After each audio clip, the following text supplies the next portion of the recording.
Cette semaine à Église en sortie, nous rencontrons Leah Darrow, auteure et conférencière catholique.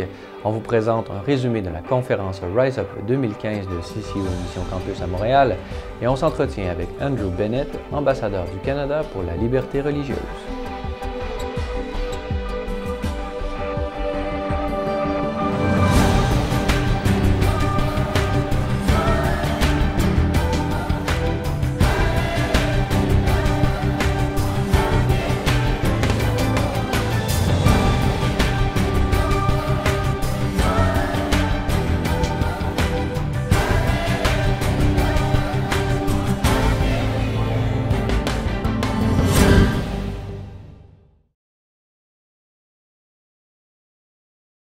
Bonjour mesdames et messieurs et bienvenue à cette deuxième émission d'Église en sortie.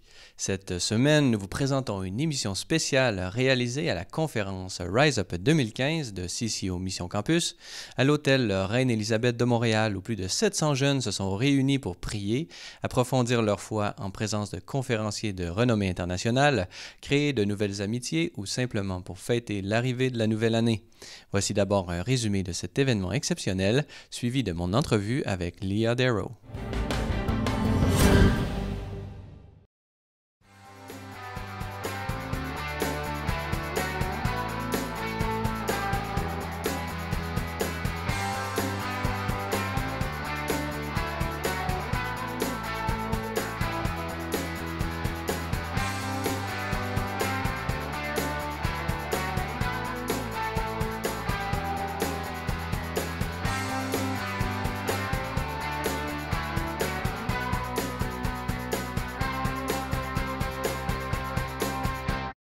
Aujourd'hui, c'était ma grande joie de pouvoir passer une journée avec ce rassemblement de jeunes qui viennent de tous les coins du Canada et même des États-Unis, Rise Up Conference. Et ça me fait bien parce que d'être au milieu des jeunes, ça me fait rajeunir.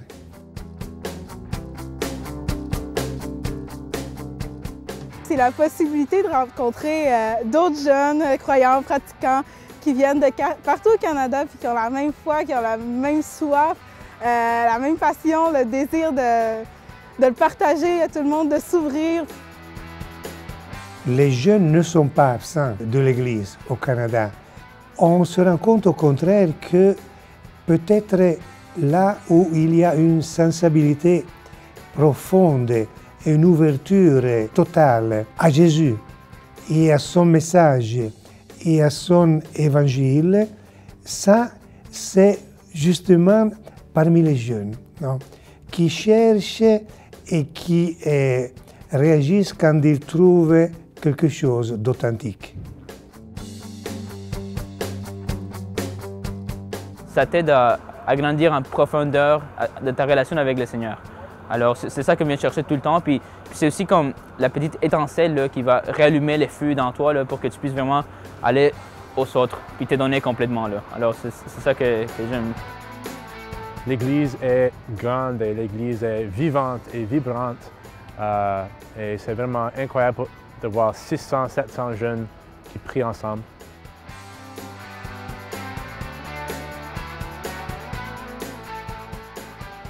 Et ça se dirige vraiment aux étudiants universitaires.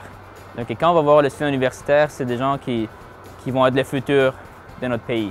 C'est vraiment ces gens-là qui vont pouvoir faire un changement. Là. Quand ils vont rencontrer Dieu, puis ils vont avoir mis le Seigneur au centre de leur vie, ils vont pouvoir amener ceci à tous les gens autour d'eux. Ils vont avoir un impact plus grand. C'est-à-dire que chacun de nous est fait pour de grandes choses. Donc, c'est bien qu'il y ait des conférences comme celle-ci, nous rappellent ce que Pascal disait déjà à ses amis en son temps, que l'homme dépasse infiniment l'homme. Il est appelé à quelque chose de grand, n'est-ce pas? Et ces jours sont une occasion pour toucher de la main cette vérité.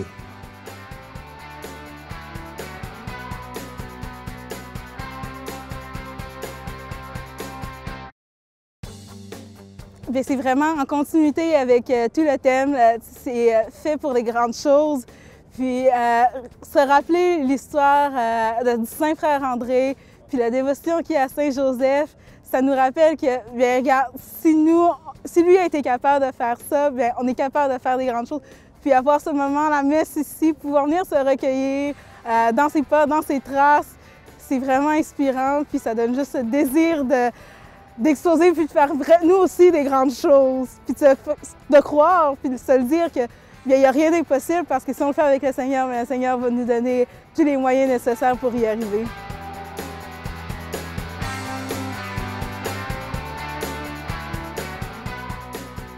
Le Saint-Père désire voir en chacun de nous un peu comme des missionnaires, c'est-à-dire des témoins de l'Évangile, tout d'abord parce que nous sommes. Dieu qui est en nous parle. Et déjà en regardant avec respect, avec empathie, chaque frère que je rencontre, c'est un message, c'est être missionnaire. Alors, nous sommes toujours à la conférence Rise Up de CCO Mission Campus à Montréal et nous sommes en compagnie de Leah Darrow. Bonjour. Hello. Can you tell us a little bit more about your background, your experience, and just a little bit a summary of the conference that you just give to the CCO audience tonight? Sure. Well, my name is Leah, yeah, and I was born and raised Catholic, but around high school years, when I was about 15 years old, I began to have like a slow fade away from my Catholic faith. And that just kind of led me to a point of really looking to the world to fulfill me. So I looked to the world to tell me about love and relationships and beauty and femininity. And unfortunately, the world gave me some answers that weren't so healthy and great. But I listened to them, and it got to the point for me, I even auditioned for the TV show America's Next Top Model, and I was on that reality TV show. And then I stayed in New York and was living that life. And then I had an opportunity to model for an international magazine. And at that point, believe it or not, I had a moment of conversion. God really touched my heart in a very profound way at that point in New York and during that photo shoot. And I guess to make a long story short, I came to realize then that I was made for more. That I was made for more than just this girl in a magazine. And I was also made for more than the type of relationships I was engaging in with men. And I just came to realize that maybe the lifestyle that I had been leading wasn't the healthiest and wasn't the best. So that began a moment and a time for me to kind of give my heart and my life back to God and to ask Him to come into my life and to change it. And I started with the sacrament of reconciliation. And that process took many years for me to kind of get back on track. And then there was an opportunity many years later for me to share my story. And that's what I did, that's what I do now. I mean, tonight I shared my story here at the Rise Up conference with all the young adults. And I got to share with them my story of conversion and really the call that God gives every single one of us that we have been made for more. And I think that's like the main story and the main message of my talk is that God's mercy is abundant and He is generous with it, and that we've been made for more. And God can help us see that when we give our life to Him and we give our heart to Him. So for how many years are you doing this, and what kind of feedback that you have from the people that you meet? I've been speaking since 2008, so I've been doing this for a few years now, and it's been a blessing. It's definitely not something I planned on doing. I never thought I would tell people really about my story. I just wanted to have this, I had this amazing moment with Christ and conversion, and I was living that out each day and trying to grow closer to Christ, but I didn't think that He wanted me to talk about it, and I really didn't want to. But there was a time when an opportunity happened and I just felt compelled to, and I feel like God has led me to share my story so that others can know that they're not alone. And so It was your fiat moment. It was my fiat moment. I'm finally saying yes to the Lord in that way as well. And You know, and that's what I love about sharing my story. And the feedback I get from people who hear it is that they connect and they realize, like, hey, me too. And maybe not the exact same story, but they too have fallen and they too have made mistakes. And it's nice to see someone else say, you're not your sins. And you can come back from a past that you're not proud of. And that's what God did in my life, because our lives matter greatly. You know, I mean, we may be the only copy of the gospel that people will read. And we really need to make sure that our lives are centered on Christ and on His mercy and His love, and to share that with others with joy and with a smile.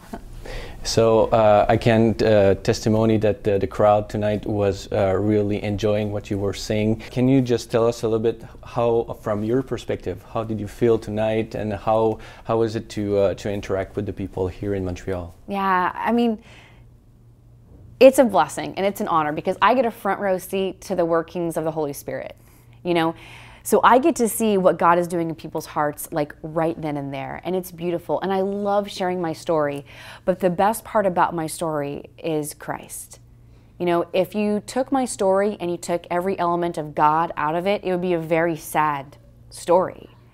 But when I'm able to share it, obviously, with how God worked in my life, that's why it's so great, because it's a story of mercy and conversion. And I think people really enjoy those stories because they realize that they too don't have to live this way anymore, that they can live a better way, that they have been made for more. So, I mean, the feedback that I got tonight at the conference was really great. It was great to see how God was working in their hearts. And I had a whole bunch of people come up to me saying that that they're going to go to confession tonight for the first time in years, because of how God touched their heart at that moment. And that's just, I mean, what a blessing it is, like I said, to witness that, you know, and that how God uses everybody. I mean, God uses broken people for His good, and I'm very honored and blessed and humbled to be a part of that. Alors, Léa Darrow, merci beaucoup d'avoir accepté notre invitation ce soir. Oh, you're welcome. Un autre conférencier qui a retenu l'attention de la multitude de jeunes rassemblés fut sans aucun doute le Dr Andrew Bennett, ambassadeur du gouvernement du Canada pour la liberté religieuse. Je lui ai posé plusieurs questions sur son travail ainsi que sur la mission du Bureau fédéral pour la liberté religieuse. Écoutez. Alors, nous sommes toujours à la conférence Rise Up 2015 à Montréal et avec moi, j'ai l'ambassadeur Andrew Bennett. Bonjour. Bonjour. Merci d'avoir accepté notre invitation. C'est mon plaisir. Alors, ambassadeur Bennett, vous êtes ambassadeur, comme je viens de le dire, mais d'un bureau tout spécial du gouvernement du Canada, des Affaires étrangères. Pouvez-vous nous parler un peu d'abord de votre rôle au sein de ce bureau de la liberté religieuse? Donc, le bureau existe depuis 2013, février 2013, et le bureau est situé dans les affaires, le ministère des Affaires globales, c'est notre nouvel nom. Et le mandat de notre bureau est de promouvoir la liberté de religion internationale. Donc, notre mandat, c'est pas un mandat domestique, mais surtout un mandat pour les affaires étrangères. Donc, de situer la liberté de religion parmi les autres droits de la personne. Et notre mandat, notre approche est divisée en trois parties. L'advocacy, les dialogues avec les différents gouvernements, en particulier les gouvernements dans les pays où la situation est horrible. Ouais. Il y a une situation de persécution de quelques communautés religieuses. Advocacy avec les institutions qui sont ciblées sur les questions de droits de la personne, les think tanks, les organisations non gouvernementales, et aussi les dialogues avec nos partenaires, nos alliés, comme les États-Unis, le Royaume-Uni, Norvège, qui, comme le Canada, sont ciblés sur la question de promouvoir la liberté de religion dans le monde. Et aussi, la deuxième partie est un processus de politique, de former une politique vers la liberté de religion. Donc, nous travaillons avec nos missions, nos ambassades dans le monde, avec mes collègues dans les différents diplomates dans le monde, pour informer notre approche. Quelles sont les différentes situations dans le monde, dans chaque pays, Indonésie, Nigeria, Pakistan, la Chine, qu'est-ce que les diplomates, qu'est-ce que les diplomates canadiens voient sur la Terre dans les différents pays. Et ça informe notre approche de mieux promouvoir la liberté de religion. Et troisièmement, il y a une approche de programmation. Donc, nous avons différents projets et le but de ces projets est de encore promouvoir la liberté de religion par attaquer ou adresser les défis comme l'éducation, respect pour les règles de droit, la persécution des minorités religieuses, exactement, mais la persécution clé. Donc les trois parties travaillent ensemble. Est-ce que vous pouvez simplement nous dire comment est-ce qu'on devient ambassadeur d'un bureau comme celui-là? Quel est votre parcours? Qu'est-ce qui vous a mené à avoir cette mission? J'ai un parcours académique en histoire, en sciences politiques et en théologie. Peut-être c'est une formation idéale pour un poste comme ambassadeur pour notre bureau. J'étais au séminaire pendant 1 an pour mieux penser, de discerner, exactement, de discerner ma vocation. Et après ça, en 2010, je suis revenu dans la fonction publique et voilà. Cette position arrive en 2013. Donc, c'est un grand privilège, un grand honneur d'être ambassadeur. On se rencontre aujourd'hui dans la conférence Rise Up de CCO Mission Campus.